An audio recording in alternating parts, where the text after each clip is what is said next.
on Ways and Means, I now hereby declare this committee hearing in order. Before we begin po, i-acknowledge ko lang tabi ang presence san ako mga committee members, si Honorable Alerguelas, si Honorable J.R. Gordola, kaupod din po nato. And syempre po yung mga resource persons po nato niyan na adlaw, si Ma'am Marites Helua po sa MAU, si Sir Richard Bon po sa BPLO, si Ma'am Raisa Tan Lizano po sa BPM, si Ma'am Cindy po si Ma'am Cindy po sa DTI San Bulan si Ma'am Lourdes po, Ma'am Lourdes Marmol from DTI Sorsogon. Thank you so much po for attending our committee hearing today. Ang agenda po nato niyan, ini po third hearing na po sa measure po na insusulong nato ang ordinansa po manungod sa price tag ang pag-implementar po sa price tag law. So bali ini po na ordinance for the information of everyone then especially po si ma'am na niyan lang po nakapag-attend.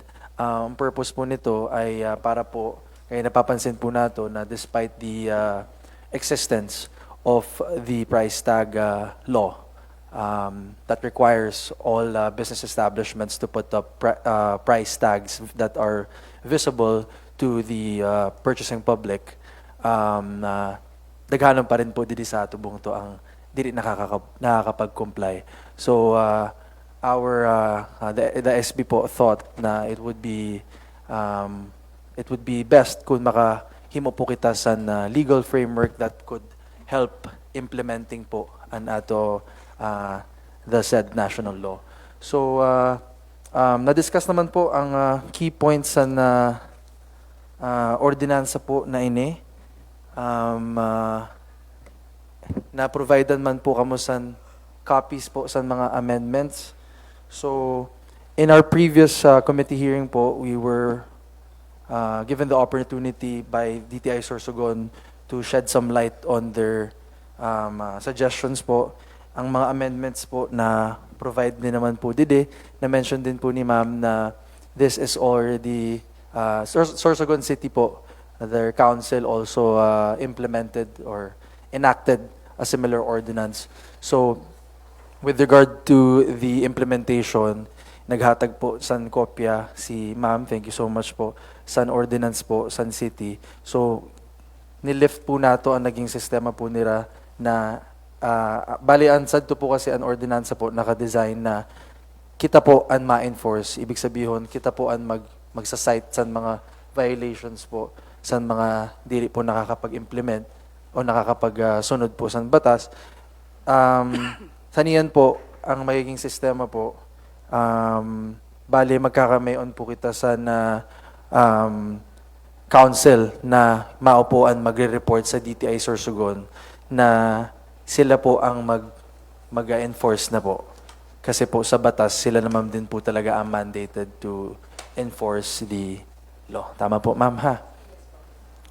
Although ma'am, may question lang po ako. You mentioned before kasi the reason why you brought up the yung legal framework po na yun was that in the previous copy of the ordinance, we put up penalties. Sa ordinance po na hinatag nyo sa amo from the Council of Sorsogon City, may man po sila penalties din po nakaprovide.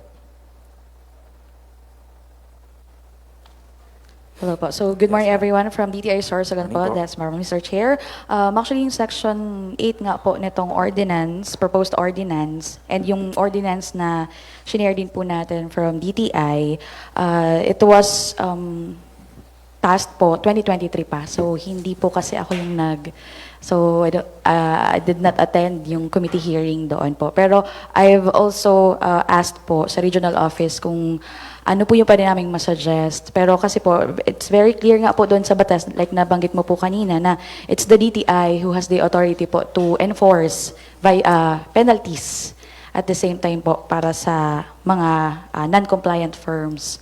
So, hindi ko po actually na-review yung Ordinance.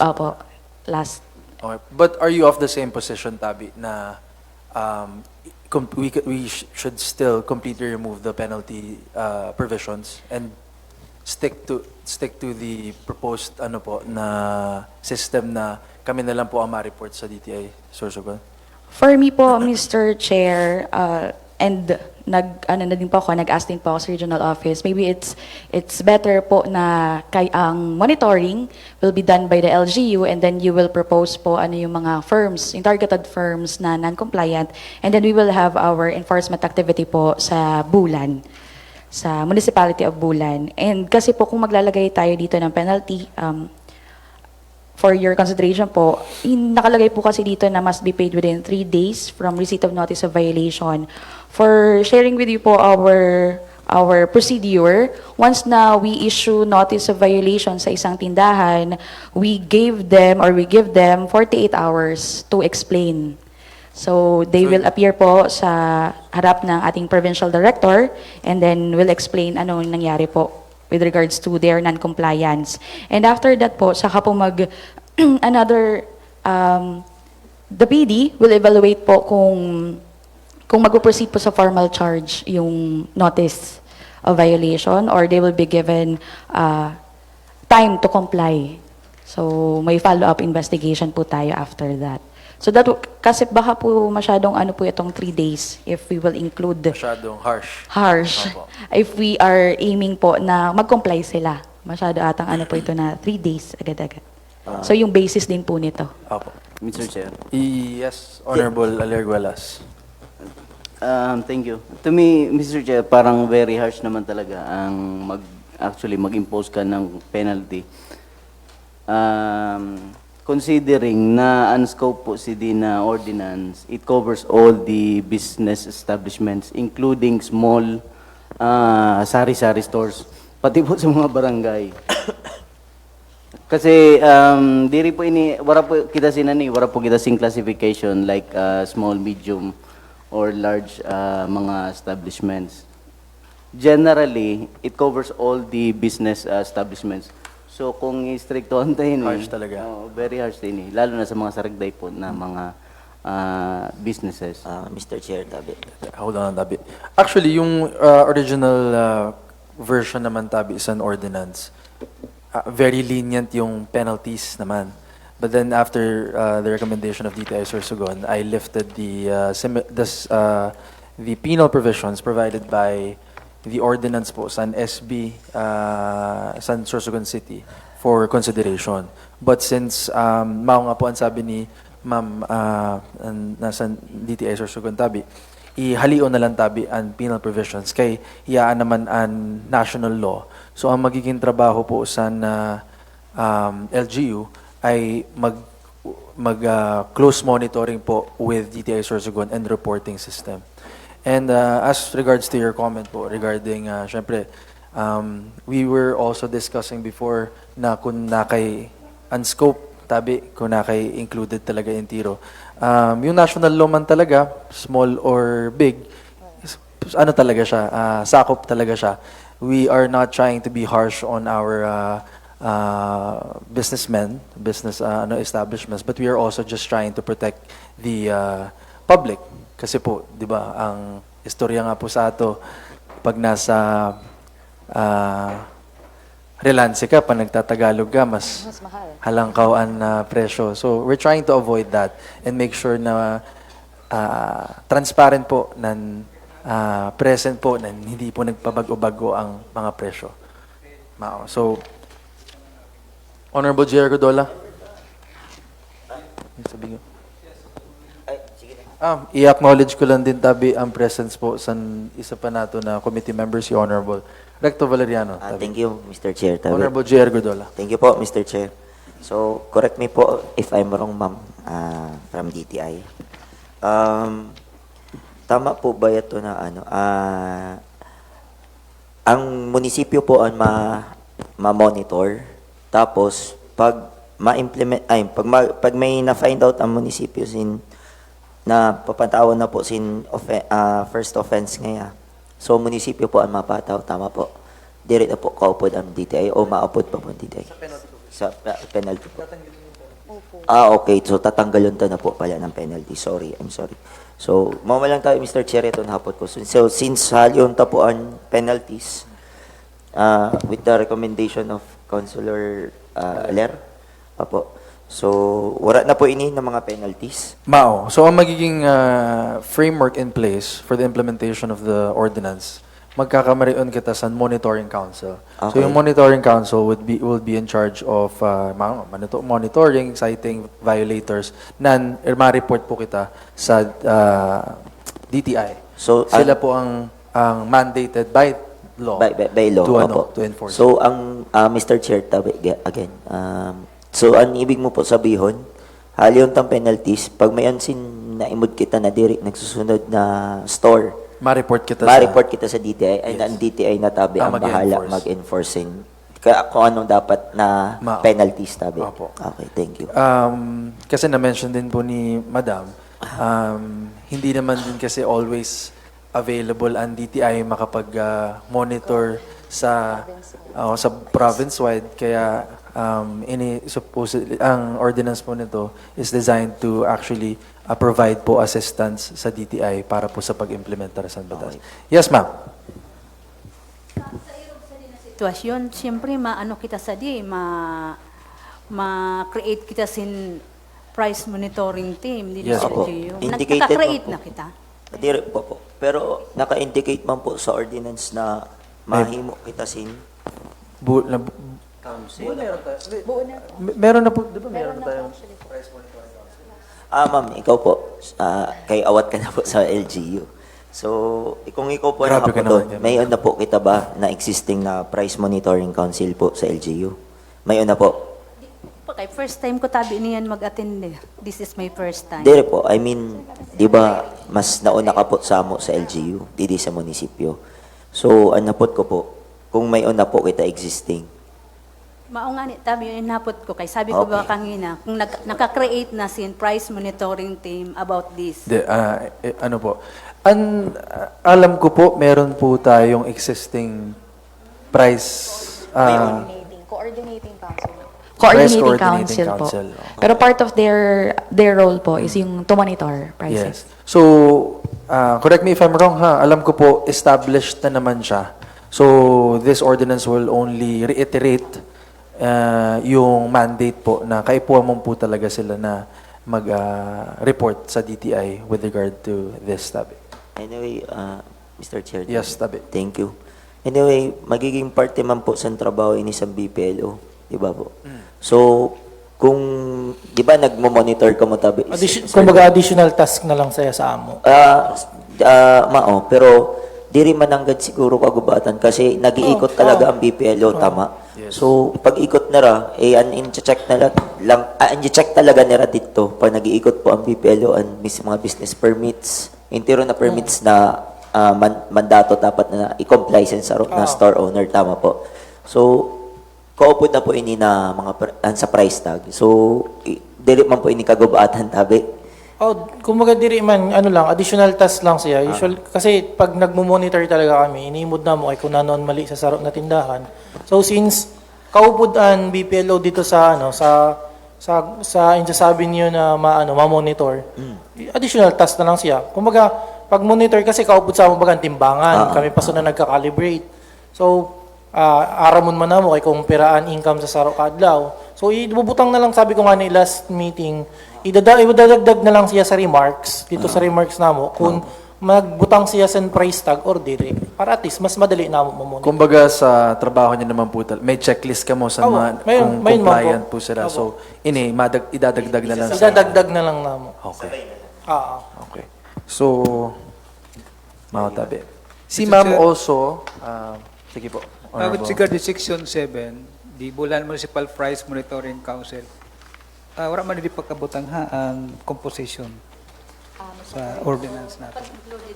Sa Section 7, the Bulan Municipal Price Monitoring Council, for the purpose, the Bulan Price Coordinating Council is hereby mandated to monitor compliance. Wala hindi pagkabutang sa draft ordinance.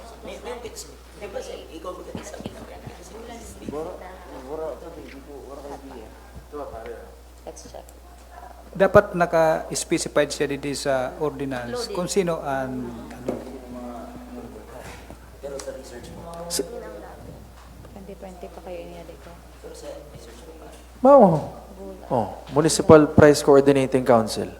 Mayroon man po kita existing na Price Coordinating Council. Yes, opo. Dapat Opo. sa ordinance naka-specified siya, nakabutang siya dito. Under niya section 7. Well, this ordinance isn't designed to, the purpose of the ordinance is not to create the Price Monitoring Council. So, hindi naman po kaipuhan na ibutang intiro na details sa Bulan Municipal Price Monitoring Council because it already exists. So, ang composition po niya, ang composition po sa council already exists in the ordinance or executive order that created it. And, Mr. Chair, Yes if I po. may tell it. Thank you. So, sa Price Monitoring Council po, ang minomonitor po nila dito, ang pagtaas-baba sa presyo. Ini po na ordinance, price tag lang po kita. Amo lang po ini. Mao po ito yung sabi ni, yes. ni Councilor Dandin. Yes, but that same council will be in charge of monitoring this. Mao nga po. Opo. Pero ang concept nga po sa ordinance po, attorney, so ini po is price tag only. Tama po? Yes, Di rin man kita nagmo-monitor same price kung pagtaas yung pagbaba. Tama po? Yes. So, mao po ito yung sabi ko na ang Price Monitoring Council, ang minomonitor po nila, ang pagtaas-baba sa goods sa merkado. Ini po na ordinance po ni Councilor Dandin, although may kaupod siya na presyo, is dapat an indication po sa ni, ang sole purpose po sa ni, is price tag po na dapat naiimod sa parabakal. Tama po? Thank you. Mr. Chair, Yes, monitor ko kasi sa Budabulan Municipal Price Monitoring Council is, nemod ko man yan to, it is draft by Municipal Administrator. Baga, pag nami-rating, kaupod ang mga kuan niya. Anyway, Mr. Chair, may mansin pinaluwas ang Chief Executive for the monitoring team, parang Sugadson, na naka-specify dito ang mga members. So, okay lang tabi, Mr. Chair, na mas kura didi siguro. May mga sin naka-ano kay admin. Nakabutang na po dito. Opo. Okay, sige po. Okay lang. Kasi didi, gusto ko sabihin, nakabutang ko ta. Anyway, may naman si administrator. Opo. So, mo na lang ito ang sunod ng taha. Opo. Na kung ano ang nakabutang dito, Mao na tabi. mo na lang ano. Opo. Sige po. Thank you po. Yes, ma'am? Ito na inhapot ko sa imo kangina, Yes. attorney. Kasi, ang nakabutang kaya didi, wala man dindian, may nga ni sin marine product. Pag sinabing marine products, parehasan mga bottled sardines, yan. Pag abot sa fresh fish, wara. Okay. Kahit paano kaya, nakaimod kaya, kapag hali ko sa land bank, nagpakat ako sa Relansisan, Erosin, may mga tagging na ang ang price tag na ang presyosan sariwa na isda sa Erosin, sa Relansi. Halimbawa, galunggong, 150 pesos, 1/4. May nakabutang nakabutang na po 1/4. mismo. Opo. May nakabutang na irogsoon. Okay. Yung concern po ni ma'am is with regard to the enumeration provided under the ordinance. Actually, last hearing po that we had, mayon po ako na provided na enumeration. But then si ma'am po, she said na mas better po, since we are merely implementing po or helping the implementation of the national law, dapat po ang gagamitin po natin na enumeration ay kung ano po ang provided po sa national law. Kay, tama po yung sabi ni ma'am, we can't add items po sa enumeration. With regard naman po ma'am sa question ni madam, yung fish po, diin po siya mapapasok. Yes, Mr. Chair. Actually po nandun siya sa definition po ng basic necessities, fresh, dried, or canned fish. So sa fresh fish po siya, papasok po. And other marine products. Ito siya ma'am, yung una po, Kasi di ba may marine products dito? Pag Yes, ma'am, sinabing yung marine fresh. products, Fresh. include bottled sardines, kung Ito, ano. ma'am. Ma'am, ini po Fresh, sa ma'am. section 3, paragraph A, yes nakabutang po, but not limited to rice, corn, root crops, bread. Tapos initabi, fresh, dried, or canned fish. So yung concern niyo po, pasok naman po ang isda kay fresh fish po ay sako po san scope san ano. In generalize Sa lang po ordinance siya, na. ma'am. Opo. Okay. Okay. Tapos, last committee hearing also, we discussed kung ano po ang specifications na yung price tag po mismo. Ang napag-istoryahan po last hearing was that we will leave it to the vendors or the business establishments kung ano po ang manera nila as long as visible and ano. Although, I also reviewed po yung ordinance po na sa Sorsogon. Nagbutang po sila sa specifications. So, in-include ko po siya dito for consideration of everyone kung we can decide po if we're gonna include it or not. Ang nakabutang po dito ay price tag shall be made on either cardboard, plastic sheet, or tin sheet measuring 4 inches by 4 by 6 inches or price list for small products if it is impractical to put a price tag. The marking shall be printed or made with a permanent marking pen in legible letters and numerals. The price tag shall bear no alterations or erasures of any sort. The reason why in our previous hearing we said na we'll leave it to the vendors because we didn't want to add any unnecessary burden to our business establishments. Although I am of the opinion, Tabi, na hindi man na specifications na binutang, hindi naman po ata siya masyadong magubat na requirement. Although, nano po ang... Mr. Yes, Chair. yes. With regards po doon. Opo. Ano po, siguro I agree with the na may specifications kita. Pero kung sa baryo po kung sa harayo ng mga barangays po, sigurado diri po ini masusunod na specifications. Opo. Mao po yung challenge didi. Maski Mao ano? po yung challenge. So, ang ibig mo sabihin, Konsehal, Opo. nakabutang po kasi dide. Yes po. Maski cardboard, pwede. Pwede po. Cardboard, non-marking pen. Mao po.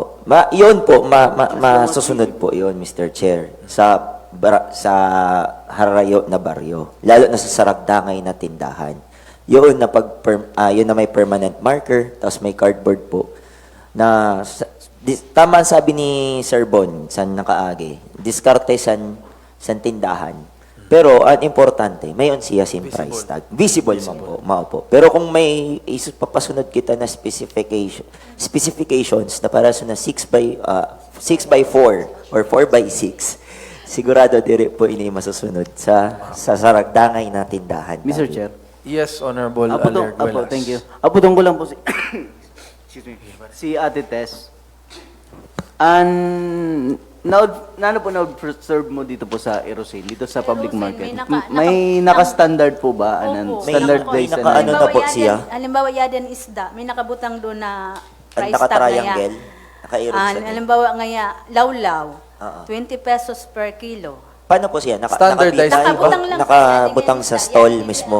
Karton Karton po siya. Opo, Dire, karton. ang in question po Tapos siguro. ang iba, yan, pinakuan, laminated siya. So kanya-kanya po sila na style. Kanya-kanya tindahan sa isda. Pero Kada uniform. stall. Uniform po.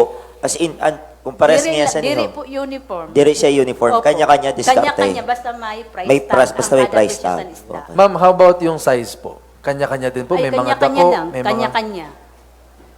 Basta may price tag lang na nakabutang. Mr. Wala man po ka mo na imo dito na sobrang saragday na Darag ko ang nakabutang. Darag ko ang nakabutang. Mr. Chair, tabi. Yes. Thank you po.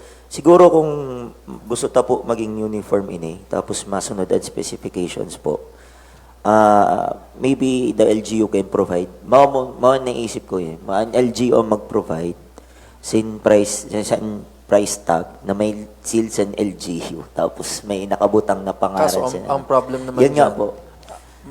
that entails funding. Opo, nagpa-fluctuate. Mao po. Ang price. Opo. Yeah. Fluctuate. But if we're Opo. gonna provide, if the LGU is gonna provide Ah. the laminated copies of the price tags mismo, it's gonna entail funding from the LGU. Opo. Madaan pa kita sa Ayan. appropriation. Apo, I understand naman po na kay Puan si appropriate. Pero I'm just saying that na Ikaw kung- man ang heads on apro, kung may kwarta pa kita, na kahit madire. Di man po. If ever lang po na gusto ta masunod na may specifications po. Pero I agree with Sir Bon na Kanya-kanya na lang. kanya-kanya diskarte sa tindahan. Basta ang importante, may price tag, may naiimod tabi. Mauman lang po. So, halion na lang po ba natin? Yes, ma'am. Mr. Chair, for my comment po, siguro kaalisin lang po natin yung price tags, yung measurement, standard measurement. Pero we can include actually po yung price tag requirement na it should be written legibly, in numerals. Ito pong other statements here po or sentences po. Like, the price tag shall bear no alterations or erasures of any sort. Yung ano lang po. Yung exact measurement lang po. Siguro. And yung material or Yes po. Nilagay po ito siguro nung ating reference na ordinance because actually they provided po sila the nag-provide 4x6 which is a whiteboard. Pero sa ano lang po yun kasi, Mr. Chair, sa wet market. Kasi we cannot impose this measurement naman po sa mga grocery stores kasi 'di ba po nasa may sa shelf tag sila or individual articles po yung merong price tag. Pero this section 5 is actually important po na makita nila ano ba talaga yung needed na baka okay lang sa day lang or day nakikita basta igwa. Yun po. okay. So, Mr. Chair again. Yes po. Thank you. So, ini po na price tag ordinance po nimo. Ini po na ordinance po regarding with the price tag.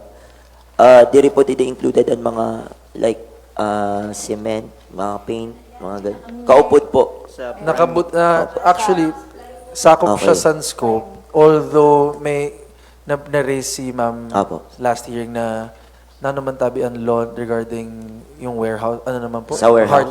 Hardware. Hardware, opo. Actually po yung sa mga warehouses, hindi talaga po natin kasi storage po. area naman nila Opo, yun. opo. Pero sa hardware po, sakop po kasi talaga siya ng prime commodities. Yes po. So nandiyan naman po yung cement, sawali, hollow blocks, plywood. How dapat about meron ma'am po. ano po? Yung mga auto supply po.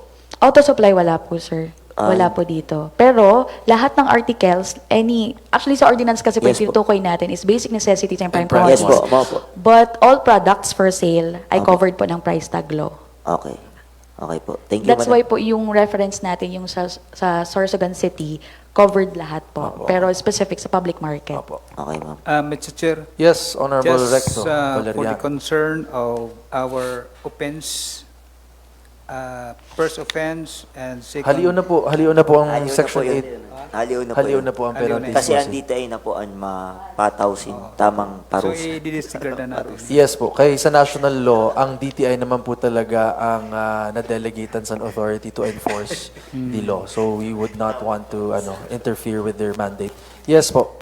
Chair, regarding po dito sa penal provisions po, actually, balikan lang din po yung ni Cons, na first offense po talaga, it will be DTI who will issue the formal charge. Pero, pag second offense na po, babalik naman actually po kami sa LGU kasi we will recommend the revocation of the business permit or license. So, sa LGU po actually you have all the powers po to issue permit and revoke a permit. So, babalik po ito sa inyo po after a second offense. Yes, ma'am. After na limbawa sa offense in sa local government kasi kami na sa LGU. Ang gusto ko lang linawon, kung halimbawa naka second offense na siya, revocation of business license, business permit, ang masunod, pwede pa siya maka-reapply. Depende na sa LGU po. Yes po. Mo na lang Yes po, the role of the LGU. kasi binutang tayo sa ordinance, baka pagabot sin oras, magkaroon ng consideration to siya. Okay, thank you, Mr. Chair.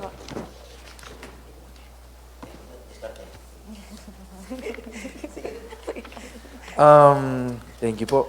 Lastly, Tabi, ang saro pa po na dinagdag po natin that's also lifted from the ordinance po ng Sorsogon City was section 9, Tabi, an information, which I think is useful naman kasi naka-provide po din na information dissemination regarding the ordinance and its penalties, although remove na natin its penalties, shall be made to ensure that the public is informed and notified. So, with regard po sa information dissemination, yung publication ng ordinance man po siguro, And yung magiging implementing departments po natin will probably be the departments po na responsible for informing ang Bulan Public Market po. Siyempre po, kayo po ang ma-inform ang mga vendors po nato dito. Mr. Chair, tabi. Yes po. Since wala na po ang questions, clarifications. Sika mo po, ma'am, tabi. May clarifications, questions pa po. So, with regards po sa ordinance na to. Si Madam DTI po, base. Ma'am, baka maidadagdag pa si ma'am eh. Pero for in behalf of our provincial director, actually po, we acknowledge po and we really recognize po the efforts of the Sanggunian to actually localize yung ating batas po. Ano po. And last na lang siguro po. So our S clause po, the Price Act, otherwise known as RA 7581, we can add na lang po as amended by RA 10623. So yun na po. Okay. Thank you so much. Tsaka yung and services pala sa title, nalimot ako. Yes po. Yung services. Thank you po. So, Mr. Chair, if Yes. there's no questions, further clarifications with regard po sa ordinance, motion for approval with the aforementioned amendments to the ordinance tabi. Second motion, Mr. Chair. Pursuant to the motion of Honorable J.R. Gordola, seconded by Honorable Rector Valeriano, the proposed ordinance is hereby approved on committee level. And Mr. Chair, tabi, Yes po. motion for adjournment tabi. Ay. Second motion. Maraming salamat po sa mga naging visitors po natin yan. And syempre po, dako-dako po ang naging danon niyo po para po mabisay an ordinance. So, with that po, I hereby declare this committee hearing adjourned, Dabi. Thank you, ma'am. Thank you.